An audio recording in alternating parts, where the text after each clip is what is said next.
Hello everyone, आप सभी का स्वागत है आपके अपने यूट्यूब चैनल क्रिएटिव स्टडी 2020 में।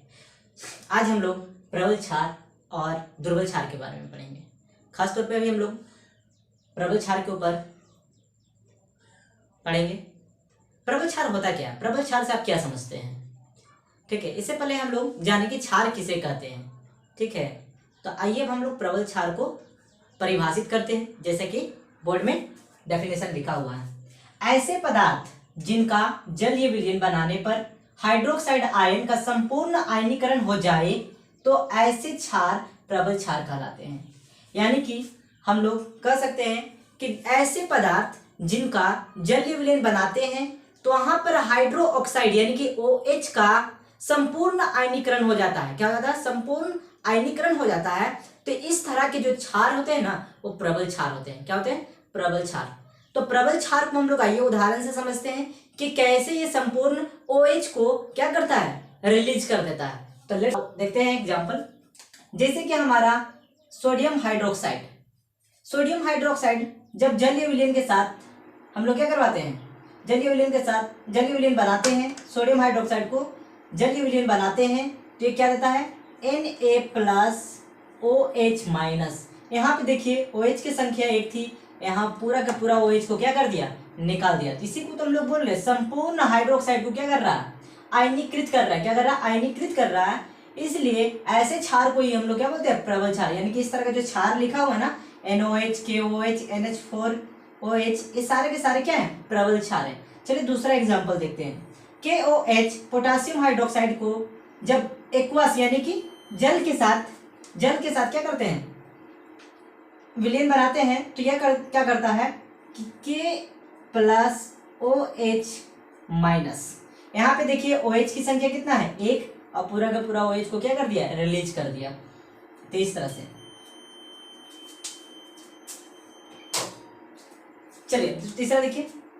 अमोनियम हाइड्रोक्साइड को एक्वस यानी कि 5 जलीय विलयन के साथ बनाते हैं तो हमें क्या मिलता है, NH4+OH-। यहाँ पे OH की संख्या कितना थी, 1 थी। यहाँ पे भी OH की संख्या कितना है, 1 है। यानी कि पूरा का पूरा OH को क्या कर दिया, आयनीकृत कर दिया। तो इस तरह के क्षार को हम लोग बोलते हैं प्रबल क्षार। तो जैसा कि आप देख सकते हैं कि प्रबल क्षार का ये जो है परिभाषा है, और इसको हम लोग उदाहरण से समझे कि प्रबल क्षार क्यों इसे कहते हैं।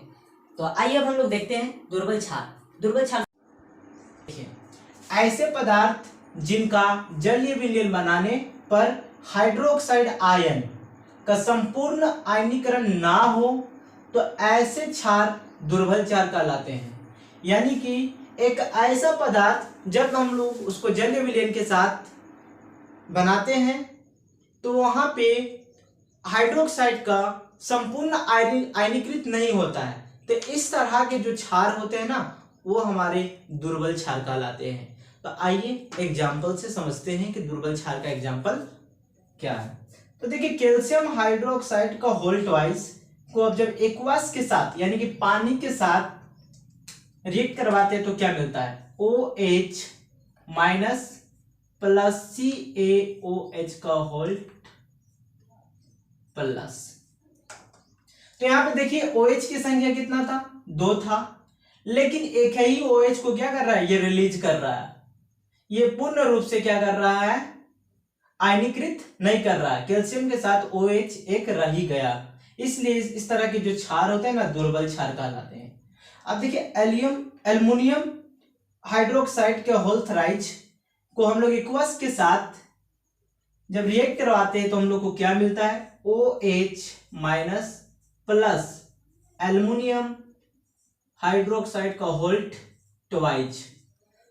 तो यहां पे OH की संख्या कितना थी, 3 थी, लेकिन OH की संख्या कितना, एक ही रिलीज कर रहा है, और अपने साथ ये क्या कर रहा है, 2 OH को रख ले रहा है। तो इस तरह के जो क्षार होते हैं ना, दुर्बल क्षार होता कहलाता है। यहाँ पे साफ साफ डेफिनेशन में लिखा है कि हाइड्रोक्साइड आयन का संपूर्ण आयनीकृत ना होता है, ठीक है। तो इस तरह के जो क्षार होते हैं वो दुर्बल क्षार कहलाते हैं। तो जैसा कि हम लोग एग्जाम्पल्स भी क्या किए, समझ गए, और परिभाषा भी, ये सारे के सारे एग्जाम पॉइंट ऑफ व्यू से वेरी वेरी इंपॉर्टेंट क्या है, टॉपिक है। अगर दोस्तों वीडियो समझ में आ रहा होगा तो लाइक कीजिएगा, अगर चैनल पे नए हैं तो सब्सक्राइब कर दीजिएगा। चलिए